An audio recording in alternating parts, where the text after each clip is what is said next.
దేవునికి మహిమ కలుగునగాక. ఈ దినం దేవుని వాక్యం, ప్రతి విషయమందును కృతజ్ఞతాస్తుతులు చెల్లించుడి. గమనించినట్లయితే గనక ప్రభు సెలవిస్తున్నాడు, మనము ప్రతి విషయంలో కూడా ఆయనకు కృతజ్ఞతాస్తుతులు చెల్లించాలని.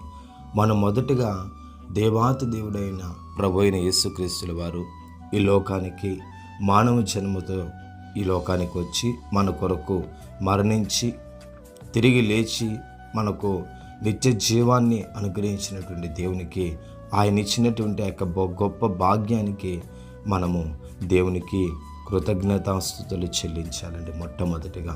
తర్వాత దేవుడు మన జీవితంలో చేసిన ప్రతి మేలులను బట్టి, దేవుడు మన జీవితంలో చేసినటువంటి ప్రతి మేలైనటువంటి మంచి కార్యాలన్నిటిని బట్టి కూడా ఆయనకు మనము కృతజ్ఞతాస్తుతులు చెల్లించాలనేసి ఆయన కోరుకుంటున్నాడు.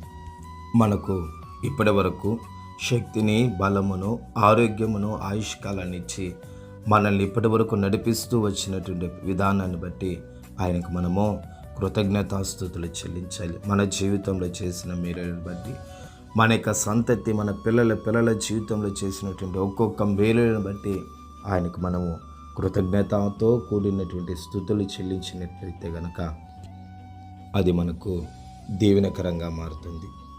పరిశుద్ధుడా యేసయ్యా, నీకు వందనాలు చెల్లిస్తున్నాను నాయన. ఇదిగో నా ప్రభువా, మీకు మేము స్తుతులు చెల్లిస్తున్నాం. ప్రతి విషయంలో కూడా నాయన మీకు కృతజ్ఞతాస్తుతులు చెల్లించే భాగ్యమును మాకు ఇచ్చి మీ నామానికి మహిమ తెచ్చుకోవాల్సిందిగా యేసు నామంలో అడిగి పొందుకొని ఉన్నాము పవిత్ర తండ్రి. ఆమేన్, ఆమేన్.